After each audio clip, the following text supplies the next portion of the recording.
Okay.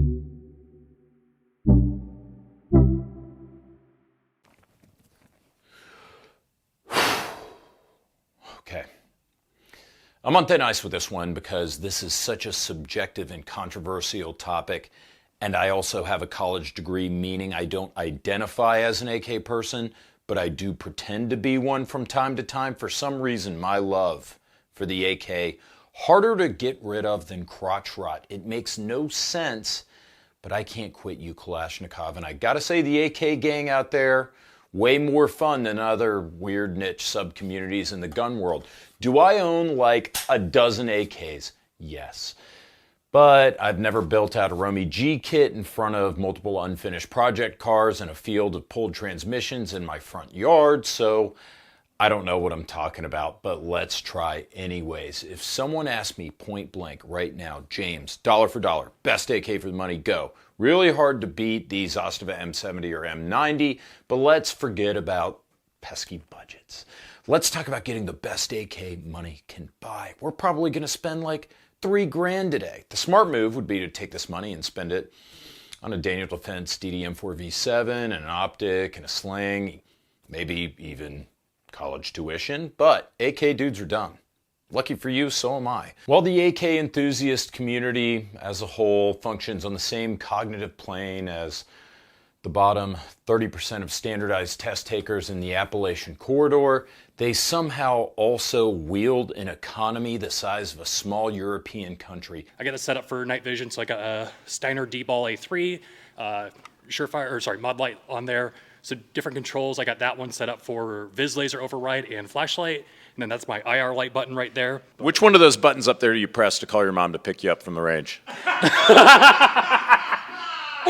AKs, arguably obsolete, but the thriving AK fan base in the United States alone, not to mention its extremely widespread combat use throughout the world, means that the AK ain't going anywhere in the commercial or military market anytime soon, and it's still a capable performer. This old girl's more accurate than people give her credit for. It has benefits over the AR platform, like the ability to use a folding stock, that simple reliability and durability that it's known for, while being so easy to maintain that even apprentice Somali pirates or Zach Bryan fans can keep them running. The main downfall of the AK in the year of our Eugene Stoner 2024 is the fact it simply can't keep up with the modularity, accessorizability, recoil controllability, lightweight, ease of use of the AR-15. Or can it? If you take money out of the equation, could you make a high-end AK that's as good or maybe even better than an AR?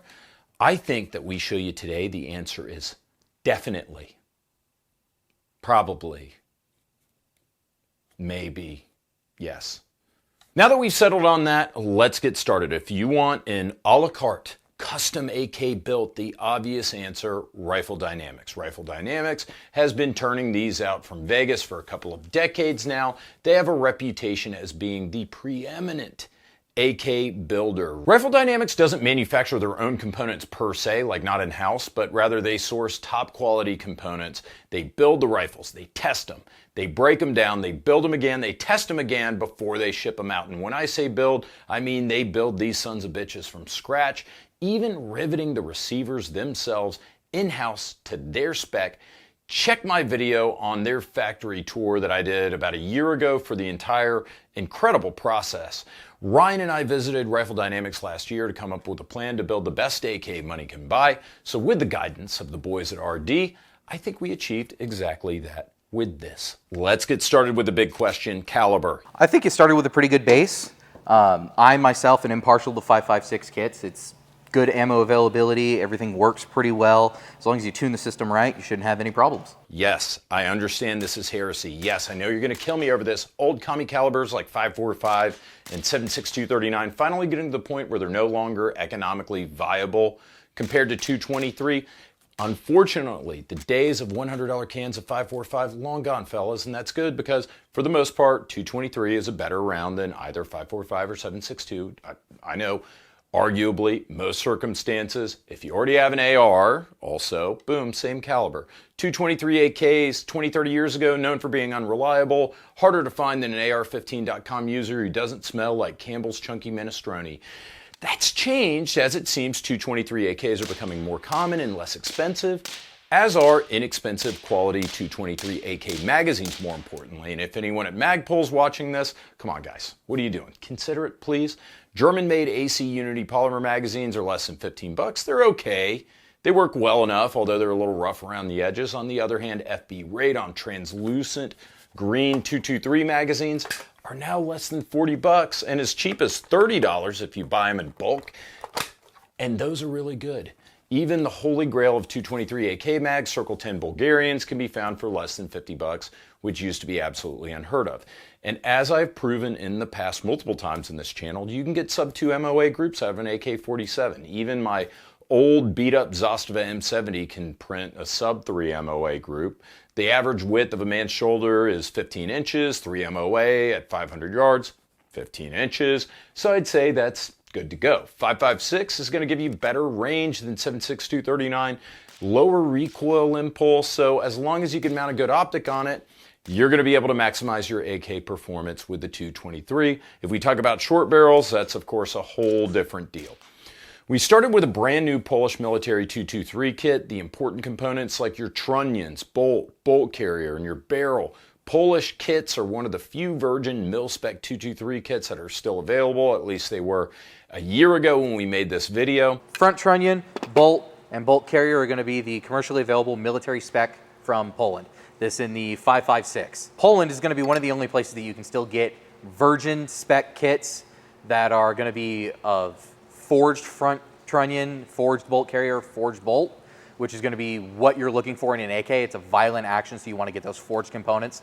Poland is pretty much one of the only places you can still get a virgin parts kit, at least in 5.56, available to us. Most military AK barrels cold hammer forged, meaning they can go tens of thousands of rounds while still being accurate and functional, having owned and tested Polish AKs in the past, like the WBP Jack or even the Tantal in 5.45, Polish AKs typically good to go. I had this one chopped down to 13.9 inches, had a dead air chemo muzzle brake pinned and welded on, meaning it'll bring the overall barrel length to a tick over 16 inches, making it not a short barreled rifle while ensuring that the muzzle device won't lose timing or come off inadvertently, which is very important with the AK. You get a blend of good ballistics and something a little bit easier to handle without going SBR. Bore concentricity, big deal with AKs, meaning that sometimes the bore is not concentric with the barrel threads, which can destroy your suppressor. Rifle dynamics times the muzzle devices in-house. They ensure perfect concentricity when they thread the barrels and they install your muzzle device. For the buttstock, one of the main benefits of the AK is that unlike the AR, it's got its recoil system housed in the receiver, meaning that you can install a folding stock. Rifle Dynamics says that the 1913 rear trunnion, like I have on this one, is the most popular that they install by a huge margin. This is the same stock attachment as a lot of popular rifles like say the SIG MCX platform. A lot of guns are moving this way. Any stock with a 1913 compatible attachment will work easily. While we all love a good fixed stock on the AK, I feel like you're leaving money on the table if you don't go with a folder. The Bulgarian tri-folder, the triangle, it's a classic that looks good and is surprisingly comfortable to shoot for the ultimate in comfort and foldability and probably aesthetics too. The AK-103 style side folder, pretty hard to beat. However, I went with the Midwest Industries Alpha Series stock, which is like a close approximation of the Russian Zenitko stock that's been pretty hard to get without being seized by customs. It looks cool, it's compact, it's lightweight-ish at 1.1 pounds, it's reversible. There's a degree of modularity in terms of length of pull and cheek rise, as you can see here. A good budget option would also be the Magpul Zhukov stock. Next, the gas system. Most people don't even consider gas systems in their guns, but AKs are typically over-gassed to get that famous reliability. That means more recoil, which usually translates to worse accuracy. Rifle Dynamics installs an adjustable gas system. They tune it to function perfectly with the softest amount of recoil while still being fully functional without a suppressor or with the suppressor of your choice. Mine was specifically tuned to run without a suppressor and with the Sandman S. As you can see here, I dare say that with a suppressor mounted, this gun's probably got the same amount of recoil as an AR-15, probably less. Dude, it truly is the flattest shooting AK that I've fired. For the handguard, again, looking at the same modularity as an AR, we went with an Occam Defense rifle-length handguard with plenty of M-lock slots and pick rail, including a platform that extends over the top cover ever so slightly to mount an optic. Optics mounting, traditionally a weak point with the AK. This is a great all-in-one solution for optics and accessories. It weighs 16 ounces, but it also deletes the steel rear sight base and the front sight post, saving you a few ounces of weight. Trigger's critical, and ours uses the LBE G3 trigger, which is great, reducing trigger pull weight down to 3-4 pounds, eliminating trigger slap. It actually took a little bit of finishing to get it to drop into our receiver, but AK is gonna AK what you gonna do. We finished off the build with a Magpul K2 grip, my favorite AK grip. However, Rifle Dynamics says that Tango Down AK grips are their most popular grip option by far. With all that done, we assembled the gun at Rifle Dynamics, and then we took it to the range to test it out and tune the gas for the perfect setting to use with and without my suppressor. I left this rifle behind at Rifle Dynamics to get it refinished in one of my favorite camo patterns, Flecktarn, a portmanteau of the German Fleck, which is spots, and Tarnung, I think, camo. It's heavy on green, 70% of the palette, shades of green, the remaining 30% brown and black. I love a good green heavy pattern, and I haven't seen Flecktarn painted on a bass boat yet, so Fleck remains one of the classiest functional patterns still around. Think of it as like the inverse of Cryptek. Rifle Dynamics artists are some of the best in the business for Cerakoting and coating. I've seen them perform the work in person, in-house. I feel like you're wasting an opportunity to not get your gun coated in whatever pattern or color you want while it's being built there, because it'll look like a work of art when it's done. These guys are phenomenal.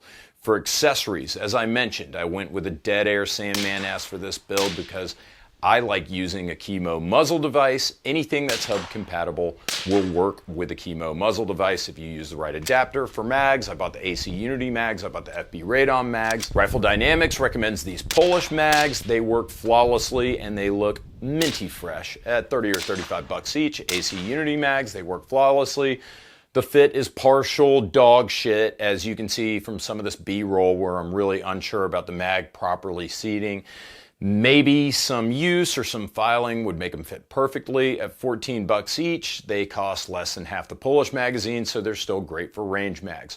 For an optic, I'm using an Aimpoint Micro on a LaRue low QD mount, but you've got a ton of optics mounting options because of this Occam handguard. Of course, did we accomplish our goal?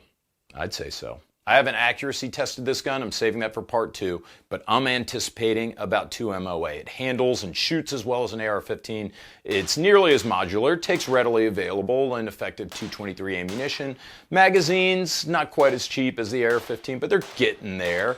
And to be fair, I'd say a Magpul PMag for $10 is better than a $14 AC Unity magazine. This gun's a little chunky at 7.8 pounds, but you're looking at a lot of other piston-operated systems like maybe the Springfield Hellion, aka the VHS-2, weighing about 8 pounds. I mean, look guys, I'm not gonna lie, this is a huge bitch, but then again, we are using the notoriously dependable and rugged long-stroke piston operating system that's also pretty heavy, rather than the AR-15's arguably pickier direct impingement gas system that's much lighter, and we can use a folding stock with this compared to other piston operating systems and other AKs. 7.8 pounds, not bad. The biggest drawback is that this AK is going to cost like $3,000, $3,500 frickin' dollars if you get it built this way, but no one said getting an AK to AR levels was going to be cheap or easy.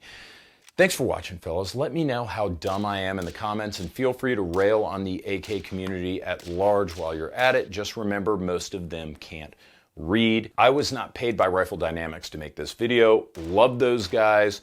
Went out to their shop not expecting anything from them. I just paid them a visit. We actually had a great time, filmed a bunch of content over there, so we've got old videos from them.